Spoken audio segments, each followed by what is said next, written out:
Diplomatic masterminds across the galaxy had convinced themselves that exchange programs would foster mutual understanding between species through shared professional experience.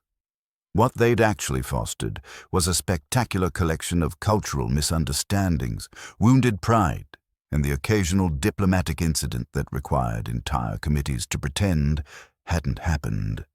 The Zenithian Military Academy exemplified everything wrong with this well-intentioned disaster. Built into the crystalline cliffs of their homeworld's primary moon, the facility gleamed with the kind of architectural arrogance that screamed, "We invented warfare while you were still figuring out fire." Every surface reflected their technological superiority back at itself, creating an endless mirror of self-congratulation that would have been impressive if it weren't so insufferably smug. The Zenithians had elevated military doctrine to an art form, complete with ceremonial flourishes and theoretical frameworks that looked magnificent on holographic displays, but had the practical applicability of a chocolate teapot. Their idea of refined warfare involved 17 different protocols just for loading ammunition, each step performed with the precision of a religious ceremony and about as much flexibility as their crystalline architecture, which made the presence of their current exchange officer all the more amusing to anyone with a functioning sense of irony. She stood in the Academy's main courtyard, surrounded by beings who towered over her by at least 2 heads, their chitinous armor gleaming in the twin sunlight. The Zenithians moved with the fluid grace of apex predators, their 6 limbs coordinated in patterns that spoke of evolutionary perfection. They were living weapons, bred for conquest, designed for dominance, and they were staring at her hands. "Observe the digital appendages," murmured Sub-Commander Velketh to his companion, his translation implant rendering his clicks and whistles into galactic standard. "No natural armoring, no claws, no reinforced bone structure. How does her species even grasp weapons effectively?" The human flexed her fingers absently, apparently oblivious to the scrutiny. Her hands were, by galactic standards, laughably soft. No protective carapace, no retractable talons, no bioelectric discharge capabilities. Just 5 pale digits that looked like they'd be more at home arranging flowers than handling military hardware. "Perhaps they use prosthetic enhancements," suggested Training Master Zixath, her compound eyes analyzing the human from multiple angles simultaneously. Surely no species could achieve spaceflight with such inadequate manipulator appendages.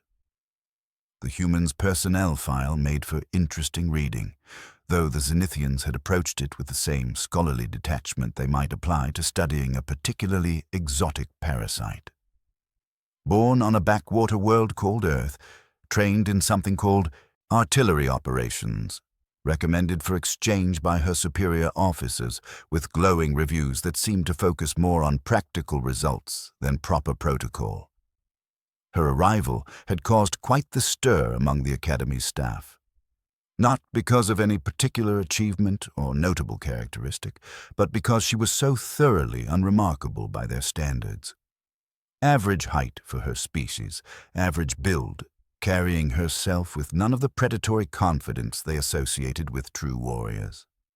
She looked like what she was, a technician who'd somehow gotten mixed up in military affairs. The Zenithians had very specific ideas about warriors. They should be tall, imposing, armed with natural weapons, and possessed of the kind of aristocratic bearing that came from generations of selective breeding for combat excellence. Warriors should inspire fear in their enemies and respect in their allies through sheer physical presence. The human inspired neither fear nor respect. She inspired confusion and, increasingly, a kind of bemused condescension that the Academy's instructors wore like a comfortable uniform. The diplomatic files indicate she specializes in heavy weapons operation, noted weapons master Kaithmore, reviewing his tactical display with the air of someone trying to solve a particularly baffling puzzle. Yet observe her muscle development, barely adequate for her own species' gravity, let alone military applications. The human had been assigned temporary quarters in the Academy's guest wing, a pristine facility designed to showcase Zenithian hospitality while subtly reinforcing their technological superiority. Every surface contained embedded displays showing tactical simulations, every chair was ergonomically designed for optimal combat readiness, and every fixture was crafted from materials that could withstand small arms fire. She'd taken one look around, set her single duffel bag on the impervious floor, and asked where she could find coffee. Coffee, as it turned out, was not something the Zenithians had considered essential to military operations. Their metabolisms ran on a carefully balanced mixture of synthetic nutrients and stimulants, consumed in measured doses according to strictly regulated schedules. The concept of voluntarily ingesting a psychoactive beverage for pleasure struck them as both primitive and irresponsible. The human had accepted this information with the kind of resigned patience that suggested she'd encountered similar disappointments before. She'd unpacked her belongings with efficient movements that the watching Zenithians found oddly hypnotic. No ceremony, no ritual significance, just practical organization that got things done in the minimum amount of time. Her equipment told a story the Zenithians weren't quite sure how to read. Standard issue items mixed with personal modifications, tools that showed signs of heavy use alongside pristine backup systems. Everything was maintained to military specifications, but bore the kind of wear patterns that spoke of actual field experience rather than parade ground perfection. Most puzzling of all were her hands. Not the hands themselves, which remained disappointingly soft and claw-free, but the way she used them. Every movement was precise, economical, purposeful. She handled tools with a kind of unconscious competence that came from years of repetitive practice, her fingers finding the right grip, the proper pressure, the optimal angle without conscious thought. The Zenithians had noticed, of course. They noticed everything, catalogued it, analyzed it, and filed it away under primitive species, attempting to compensate for natural inadequacies. Tomorrow, the human would begin her integration into their training program. She'd attend their lectures on advanced tactical theory, participate in their strategic planning exercises, and observe their demonstrations of proper military protocol. She'd learn how a truly advanced civilization approached the art of warfare. The Zenithians were very much looking forward to the educational opportunity this would provide. Not for themselves, naturally, but for their guest. It would be fascinating to watch a primitive species attempt to grasp concepts that their own people had perfected over millennia of military evolution. After all, how much could someone really learn from hands that couldn't even extend claws?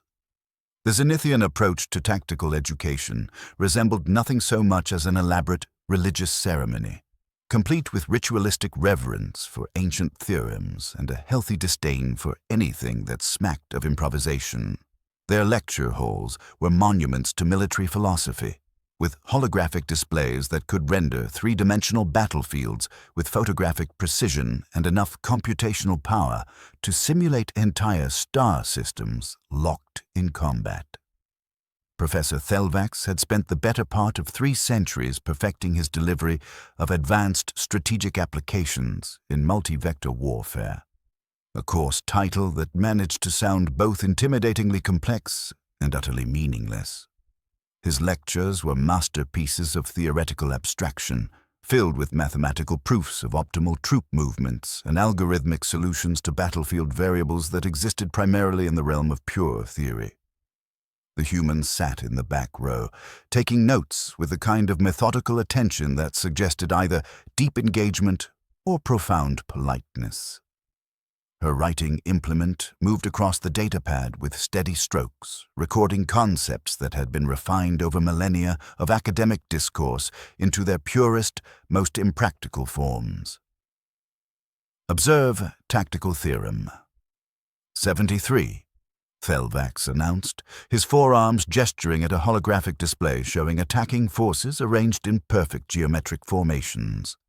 The quintessential assault pattern requires precise coordination of artillery support, infantry advancement, and air, superiority maintenance across a 17-phase deployment sequence.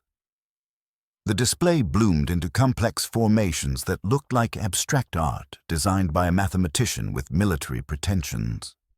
Each unit moved with clockwork precision, following predetermined paths that accounted for every conceivable variable, except, perhaps, the inconvenient tendency of actual enemies to refuse cooperation with theoretical models. "Question," the human said, raising her hand with the casual confidence of someone unaware she was about to commit academic heresy. Thelvax paused mid-gesture, clearly unused to interruptions during his carefully choreographed presentations. "Yes, exchange officer?" "What happens if the enemy doesn't follow the expected response pattern outlined in Phase 11? The question hung in the air like an unwelcome odor. Around the lecture hall, Zenithian cadets shifted uncomfortably in their ergonomic seating, compound eyes focusing on the human with the kind of fascination normally reserved for traffic accidents.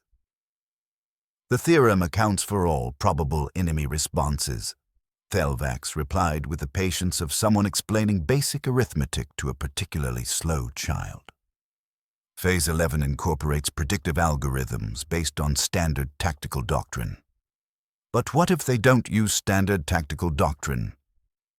The professor's mandibles clicked in what might have been amusement or irritation. "All civilized species employ recognizable tactical frameworks. Random or chaotic responses are the province of primitive cultures lacking proper military education." The human nodded thoughtfully and made another note. What she wrote, none of the watching aliens could determine, but something about the way her stylus moved suggested she might be drawing her own conclusions about primitive cultures and their military education. Training exercises at the academy followed the same rigid patterns as the classroom instruction. Each drill had been refined through generations of military tradition until it achieved the kind of bureaucratic perfection that prioritized form over function and procedure over results. Cadets moved through prescribed sequences like dancers performing a complex ballet, every step choreographed, every movement analyzed for optimal efficiency. The obstacle course was a masterpiece of engineering, designed to test every aspect of Zenithian military capability. Barriers required specific climbing techniques, targets demanded precise marksmanship protocols, and timing challenges measured adherence to established performance standards.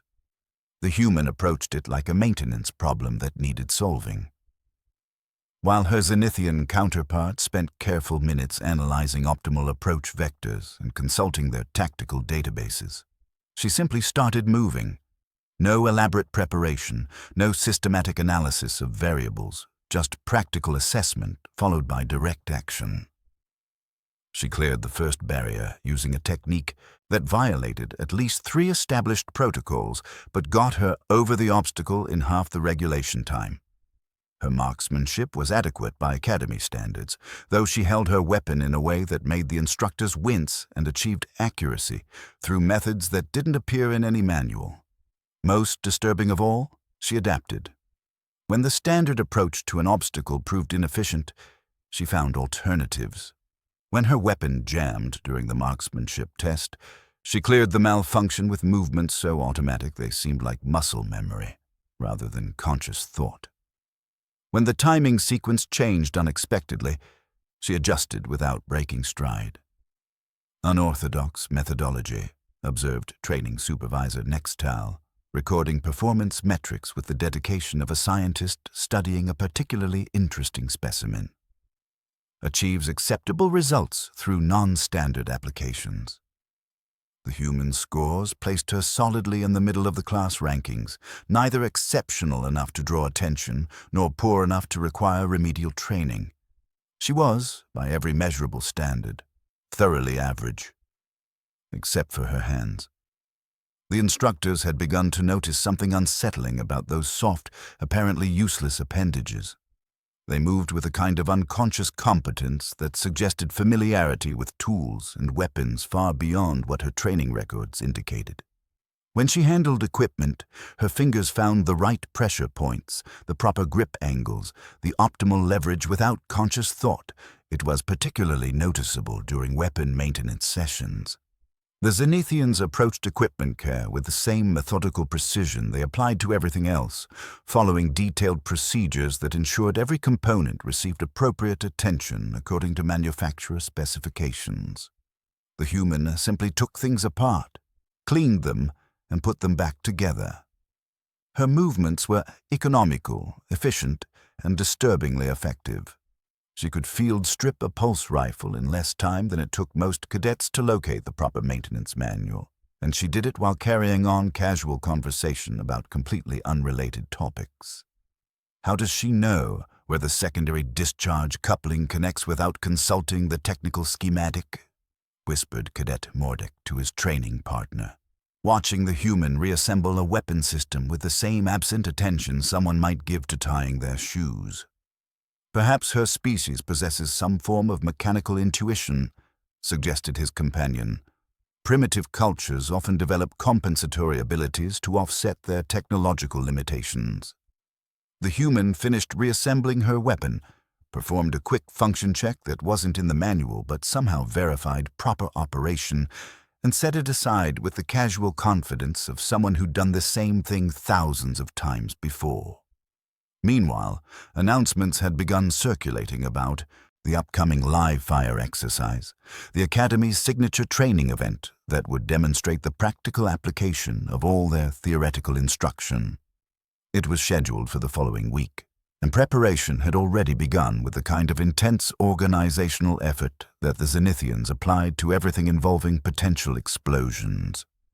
The exercise would test everything: tactical planning, equipment operation, coordination under pressure, and adherence to proper military protocol. It was designed to be challenging but manageable, assuming all participants followed established procedures and applied their training according to Academy standards.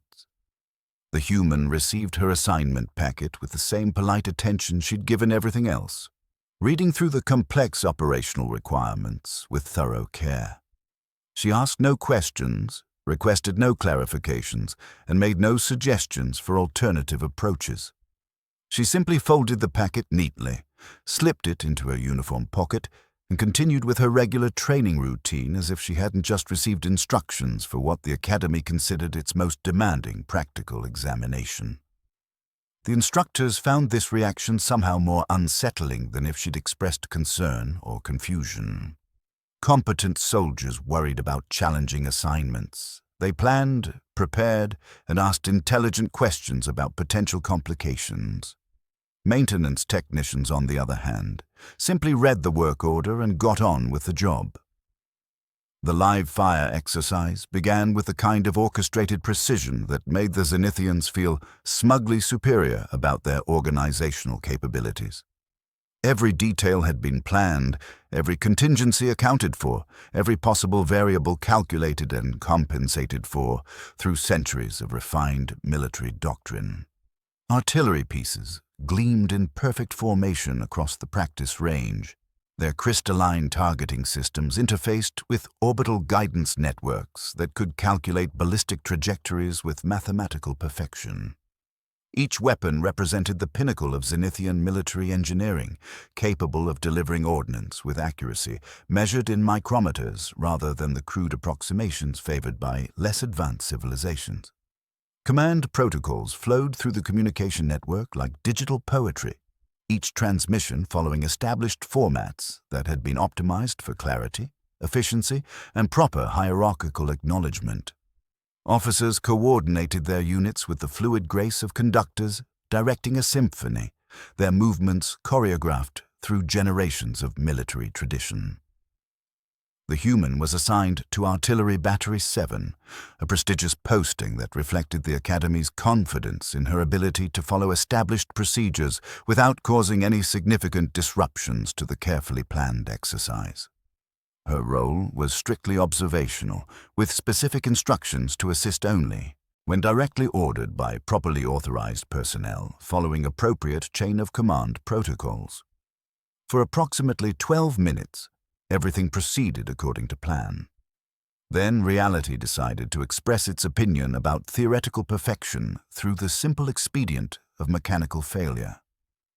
The primary targeting computer began reporting calculation errors that grew exponentially more severe with each passing second. Communication arrays suffered cascade failures that turned coordinated commands into digital gibberish. Weapons systems developed timing malfunctions that made synchronized fire missions impossible. The Zenithians responded to this crisis with admirable adherence to established emergency protocols. Officers convened hasty planning sessions to analyze failure modes and implement corrective procedures. Technical specialists consulted detailed diagnostic manuals to identify root causes and systematic solutions. Communication specialists worked to restore network integrity through approved repair methodologies. While they planned and analyzed and consulted, the artillery exercise continued to deteriorate with the inexorable efficiency of entropy-defeating organization. Battery 7 found itself in the particularly embarrassing position of having a weapon system that remained mechanically functional but had lost all electronic integration with command and control networks. The massive artillery piece sat in perfect working order, loaded and ready to fire, but completely unable to receive targeting data or coordinate with other units. Emergency protocols require systematic restoration of command connectivity before resuming fire missions, announced Battery Commander Veltek, his multiple eyes scanning diagnostic displays that showed nothing but error messages in 17 different technical languages. "Sir," the human said quietly, "we could manually calculate the firing solution and operate the weapon independently." The suggestion fell on the assembled Zenithians like a proposal to perform surgery with garden tools. Manual calculation was something their ancestors might have done before the invention of proper military technology, a primitive throwback to an era when warfare relied on crude approximation rather than mathematical precision. Regulation 77 Alpha requires electronic targeting verification for all fire missions. Veltek replied with the patient tone of someone explaining basic safety procedures to a child. Manual calculations cannot achieve acceptable accuracy standards. The human nodded politely and said nothing further. She simply moved to the artillery piece and began running her hands over its various components with the casual familiarity of someone checking old friends for problems. Her fingers traced mechanical systems, tested manual controls, and verified operational status through tactile examination rather than electronic diagnostics. Around the battery position, chaos continued to expand as the exercise's careful choreography collapsed into improvised damage control. Units lost coordination, timetables became meaningless, and the demonstration of Zenithian military superiority transformed into an increasingly public display of what happened when perfect systems encountered imperfect reality. The human finished her examination of the artillery piece and looked up at Commander Veltek with the expression of someone who had identified the source of a maintenance problem and was waiting for permission to fix it. What happened next would be discussed in Zenithian military academies for generations, though the official reports would carefully edit out the more embarrassing details in favor of language that preserved institutional dignity while acknowledging the educational value of cross-species cooperation. The human didn't ask for permission. She simply stepped up to the artillery piece and began working. Her movements were fluid, automatic, driven by the kind of muscle memory that came from years of repetitive practice under conditions where hesitation meant failure and theoretical knowledge meant nothing without practical application. She adjusted manual sights with quick, precise movements, her fingers finding calibration controls that most of the watching Zenithians didn't even know existed. The targeting computer calculates optimal firing solutions based on meteorological data, range measurements, and ballistic coefficients, Commander Veltek began, apparently feeling the need to explain why manual operation was impossible. The human glanced at the wind indicators, estimated distance by eye, made a mental calculation that took perhaps 3 seconds, and began adjusting the weapon's elevation and traverse with smooth, confident movements. Her hands moved over the controls like a pianist playing a familiar piece, each adjustment flowing naturally into the next without conscious thought or hesitation. She was, the watching aliens realized with growing amazement, not looking at what she was doing. Her eyes remained focused on the target downrange while her fingers found firing controls, loading mechanisms, and safety systems through pure tactile familiarity. She operated the massive artillery piece like an extension of her own body, as if the complex mechanical systems were simply additional limbs rather than sophisticated military hardware requiring specialized training. The loading sequence should have required a crew of 6 Zenithians working in careful coordination according to established procedures. The human did it alone, her movements economical and efficient, handling ammunition that weighed more than she did with leverage techniques that made the heavy shells seem almost weightless. She cycled the loading mechanism without looking, verified proper seating through touch rather than visual inspection, and armed the firing system with the casual competence of someone who had performed the same actions thousands of times under conditions far more challenging than a training exercise. "Impossible," whispered technical specialist Kexmore, his instruments detecting system operations that shouldn't have been achievable without computer assistance. The manual targeting calculations alone require 17 separate computational phases.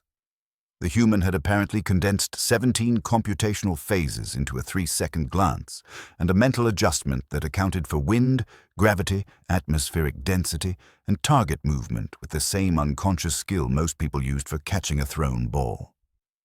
She fired. The weapon's recoil was absorbed by mechanical systems designed to handle the enormous forces involved, but the human had braced herself with the automatic precision of someone who knew exactly what to expect. The shell traced a perfect arc across the sky, its trajectory following ballistic laws that had been calculated in her head rather than computed by advanced targeting systems. It struck the designated target with an accuracy that exceeded the electronic system's typical performance parameters. Then she reloaded, still without looking. Her hands moved through the loading sequence with the same smooth efficiency, as if the complex mechanical operations required no more conscious attention than breathing. Shell, charge, breach closure, system reset, targeting adjustment, fire, another perfect hit. The watching Zenithians had fallen silent, their compound eyes tracking movements that challenged everything they understood about proper military procedure. The human was operating a sophisticated weapon system through pure mechanical sympathy, achieving results that their advanced technology struggled to match, and doing it all with those soft, apparently useless hands they'd spent so much time dismissing. She fired a 3rd round, then a 4th, each shot placed with the kind of precision that came from understanding weapons as tools rather than technological marvels. Her rhythm was steady, methodical, unhurried by the chaos surrounding the exercise or the growing audience of alien military personnel who had abandoned their own positions to watch this display of practical competence. "How?" Commander Veltek asked, his voice containing the kind of wonder normally reserved for witnessing miracles or natural disasters. The human paused in her loading sequence, finally looking up from her work with the mild expression of someone interrupted while performing routine maintenance. "You do it enough times, you stop thinking about it," she said, as if this explained everything rather than nothing. "Hands remember what the brain forgets to worry about." She returned to her work, continuing the methodical process of loading and firing with mechanical precision while around her the carefully planned exercise continued its transformation from demonstration to education. Other units had begun requesting manual firing solutions. Officers were consulting field manuals they hadn't opened since their earliest training. The entire academy was discovering what happened when theoretical perfection encountered practical necessity. The exercise concluded with results that exceeded performance projections despite, or perhaps because of the complete failure of the advanced systems everyone had relied upon. When the final reports were compiled, they would note improved accuracy, enhanced coordination, and valuable lessons learned about backup procedures and alternative methodologies. What they wouldn't mention was how those soft, inadequate hands had turned a potential disaster into an unexpected success, or how a primitive species with no natural weapons had demonstrated that the most sophisticated tool in any military arsenal was still the trained mind-directing skilled hands toward practical solutions. The Zenithians had learned something valuable about warfare that day, though it would take them considerably longer to understand what that lesson actually meant. They had witnessed the difference between knowing how something should work and knowing how to make it work when everything else failed. And they had discovered that sometimes the most advanced technology in the galaxy was no match for someone who simply refused to let theoretical impossibility interfere with getting the job done. In the days that followed, subtle changes began rippling through the Academy's rigid structure. Instructors started including alternative methodologies in their lesson plans, though they called them emergency backup procedures to preserve institutional dignity. Training exercises incorporated scenarios where electronic systems might fail, requiring manual operation and practical problem-solving rather than algorithmic solutions. The human continued her exchange program with the same quiet competence she displayed from the beginning, attending lectures, participating in exercises, and maintaining her equipment with those deceptively soft hands that had become something of a legend among the cadets. She seemed entirely unaware of the revolution she'd accidentally triggered, treating her artillery demonstration as nothing more than routine maintenance performed under slightly unusual circumstances. When her tour concluded and she prepared to return to her own military, the farewell ceremony was conducted with all the formal dignity the Zenithians could muster. Awards were presented, speeches were delivered, and diplomatic pleasantries were exchanged with the kind of careful protocol that made everyone feel appropriately honored without admitting anything embarrassing had occurred. But after the ceremonies ended and the official reports were filed, after the diplomatic photographers had packed their equipment and the formal delegations had departed, a small group of Zenithian officers gathered in the Academy's archives to study training footage of those remarkable hands at work. They watched the recordings with the fascination of scholars discovering a new form of physics, analyzing movements that seemed to violate everything they understood about proper military procedure, while achieving results that exceeded their most optimistic projections. Frame by frame, they examined the smooth coordination between thought and action, the unconscious integration of experience and instinct that allowed complex operations to flow like natural reflexes. Perhaps, suggested one of the younger officers, flexing his own chitinous appendages experimentally, we should consider developing our own manual capabilities as backup systems. It was a radical suggestion, implying that their advanced technology might not be sufficient for every conceivable situation. But as they watched the humans' hands work through their impossible choreography of practical competence, the idea seemed less like heresy and more like common sense. After all, those soft, supposedly inadequate digits had just taught the galaxy's most advanced military academy that the most sophisticated weapon in any arsenal was still the trained, mind-directing, skilled hands toward solutions that worked, regardless of whether they were supposed to be possible.